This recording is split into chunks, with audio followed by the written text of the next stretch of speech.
శ్రీ వెంకమ్మ పేరంటాలమ్మ తల్లి గురించి చుట్టుపక్కల గ్రామాల్లో గాని ఎవరికి చెప్పాల్సిన అవసరం లేదు. దాదాపు 150 సంవత్సరాల క్రితం నుంచి అమ్మవారు ఇక్కడే పుట్టి ఈ రామర్పాడు గ్రామంలో ఆవిడ దేవతగా వెలవడం అనేది రామర్పాడు ప్రజలు చేసుకున్న చాలా అదృష్టం. రామర్పాడులో ప్రతి గడప కూడా అమ్మవారిని తమ ఇలవేల్పుగా భావించి ఇంటిలో సొంత అమ్మలానే ఆవిడ కొలుస్తూ ఇన్ని సంవత్సరాల నుంచి కూడా నేను పుట్టిన నుంచి చూస్తున్నానండి. దాదాపు ఆవిడ మహత్యం గురించి తెలియని వాళ్ళైతే లేరు. అట్లానే ఈ అమ్మవారి సేవలు ప్రతి పండక్కి కూడా సంక్రాంతి, దసరా, ప్రతి ఉగాది ఎన్నో సేవలు జరుగుతూ ఉంటాయి. అట్లాంటిది మన చైర్మన్ గారు పట్టపు చంటి గారు, కొత్తగా వచ్చిన ఈవో ప్రియాంక గారు, వీళ్ళ ఆధ్వర్యంలో వీళ్ళు వచ్చిన దగ్గర నుంచి కూడా ప్రతి శుక్రవారం అన్నదానం, అలాగే 9 వారాలు అమ్మవారికి పల్లకి సేవ, హారతి సేవ, అభిషేకం, గురువారం అభిషేకం, ఇలాంటి కార్యక్రమాలు కొత్తగా స్టార్ట్ చేయడం జరిగింది.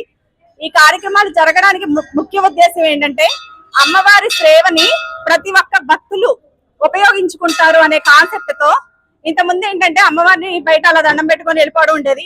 ఈ కార్యక్రమం స్టార్ట్ చేయడం వల్ల ఏం జరుగుతుందంటే దగ్గరగా అమ్మవారికి వాళ్ళు పూజ చేసుకున్నాము, సేవ చేసుకున్నాము అనే భావన కలిగి చాలా ఆనందపడతారు అనే ఉద్దేశంతో మన చైర్మన్ గారు కానీ కొత్త కమిటీ సభ్యులందరూ మెంబర్లందరూ కూడా సహకరిస్తూ ఈ సేవలను స్టార్ట్ చేయడం జరిగింది. ప్రతి భక్తులు కూడా ఈ సేవల్ని సద్వినియోగం చేయవలసిందిగా నేను కోరుతున్నాను. ఈ వారం మేము చేసాము, చాలా హ్యాపీగా అనిపించింది. అట్లానే మీరు కూడా ఈ హ్యాపీనెస్ ని పొందాలి అనుకుంటే చేస్తారని కోరుకుంటూ ప్రతి ఒక్కళ్ళు కూడా ఈ అవకాశాన్ని సద్వినియోగించుకోవాలని కోరుకుంటున్నాను. ఓం శ్రీమాత్రే నమః.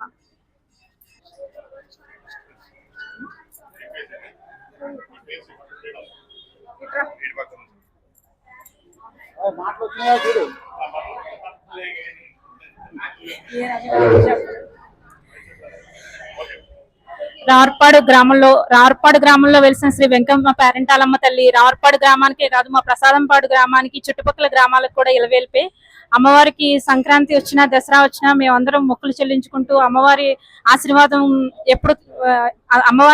ఎప్పుడు మా మీద ఉంటదని భావించి ఎప్పుడు ఈ గుడికి వస్తూ ఉంటాం. అదేవిధంగా ఈ రోజు పట్టపు వెంకటేశ్వరరావు గారు, అదే మన చంటి గారు ఏర్పాటు చేసిన ప్రియాంక గారు, కొత్తగా వచ్చిన ఈవో ప్రియాంక గారు, వీళ్ళ ఆధ్వర్యంలో కొత్త కార్యక్రమాలన్నీ జరుగుతూ ఉన్నాయి.